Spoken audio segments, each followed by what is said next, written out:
Anxiety. Unless if you are a perfect human being, you've experienced it before. I've personally experienced it before as well, and admittedly, anxiety is one of the driving forces for why I am where I am now. Feel free to interpret that as you may. Given how anxiety has been such a strong emotion for me, and I presume most of you, it's no surprise that Inside Out 2 was a smashing hit for most of us out there. Now, I've already made multiple videos for why Inside Out 2 as a whole was such a phenomenal movie in my view, so feel free to check them out if you haven't already to know my overall thoughts. But long story short, I really enjoyed this movie a lot, and one of the reasons why is for how the movie portrayed anxiety in a way that's realistic and relatable. The movie acts as a bit of a meta-analysis of how the emotion can hijack the human mind and drive a person to unhealthy behaviors and basically induce heart attacks. Now yes, I know that anxiety attacks are not heart attacks, but the symptoms between them are scarily similar, which is why anxiety attacks are a very serious matter. Anyway, moments like these are just one of numerous examples of how Pixar can get away with portraying mature themes, despite Disney advertising its animated movies for younger viewers. As much as I give praise to Pixar for pulling this off though, the truth is that Inside Out 2 is by no means the first to portray anxiety in a way that can hit audiences hard. It may be the most popular example in recent years, but other stories have done it as well. In fact, many of the Disney Channel shows that I talked about before feature a lot of anxiety. And I'm slowly realizing that I like most of these recent shows and movies because they share this common attribute. When you look at the most recent Disney and Pixar shows and movies respectively, they have some rather common aspects that they share. All of them feature female protagonists who are either 13 to 14 years old. All of them have to confront a major change ahead of them, whether it be puberty, losing your friends, a combination of both, or some other worldly threat they have to face. As a result of their age and the looming threats to their comfy status quo, they become, well, anxious. Now, that is an obvious point. I mean, you can point to any half-decently written story and notice how a character is anxious, but what I've always found interesting is how these characters respond to their anxiety and the general uncertainties of their future. You'd see this in movies like Turning Red, where May is anxious with her inability to control her panda form, and she was able to overcome that when she and her friends embraced her abilities. Even in Wish, which is what I characterize as the most generic Disney movie imaginable, features Asha getting anxious over the fact that her grandfather will never get his wish granted. But as much as Disney features anxiety a good amount in their movies, the case is actually a lot stronger with their cartoons. With the Owl House, for example, Luz has a ton of moments throughout the series where she gets anxious over Amity for reasons obvious to those who watch the show. But aside from the romantic anxiety, which was largely done for fun, Luz had serious anxious moments too. In King's Tide, for example, Luz took matters into her own hands to stop Bellows despite being at a significant disadvantage. Her anxiety was leading her into a losing battle, but it was driven by the fact that she was partly the cause of the terrible things that Bellows was able to accomplish up to that point. In Amphibia, Anne during season 3 was seriously struck with the fear of failing to save her friends, Amphibia and Earth from the looming threat she knew was coming, partly due to her own failures. She went through stages of grief, if you will, and she eventually reaches a point where her anxiety leaves her in despair. In Gravity Falls, there was literally an entire episode where Dipper and Mabel worry about their own future, how high school will be for them, and whether they even will be together to support each other.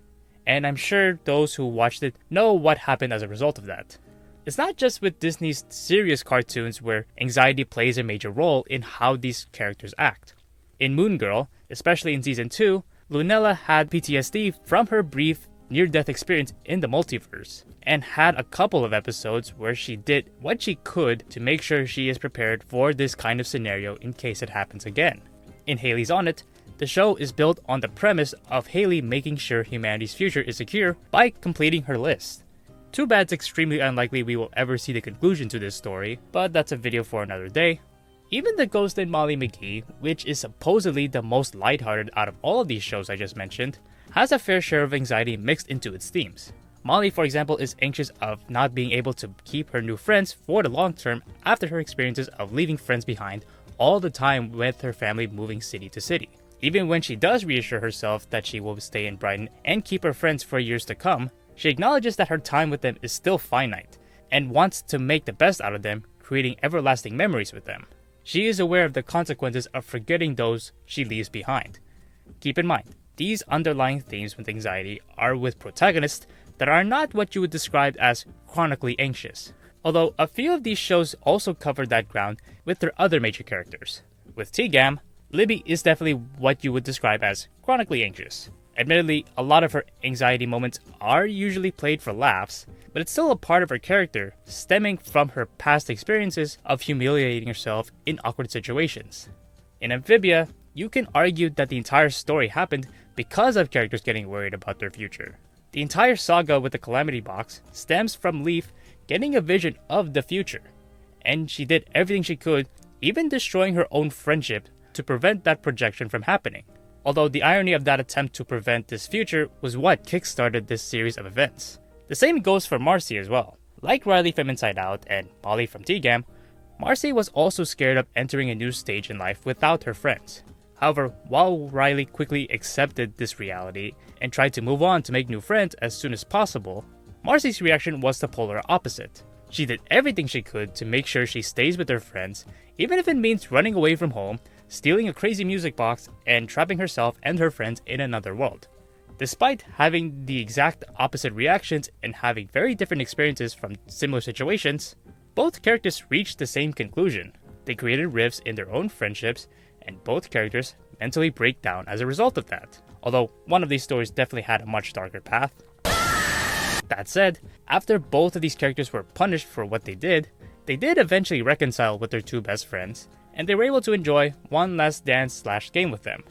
The endings of both stories actually signify what is the solution to an overdose of anxiety. The people you know and love, and the reassurances from them, are key to overcoming the constant stress induced from the emotion.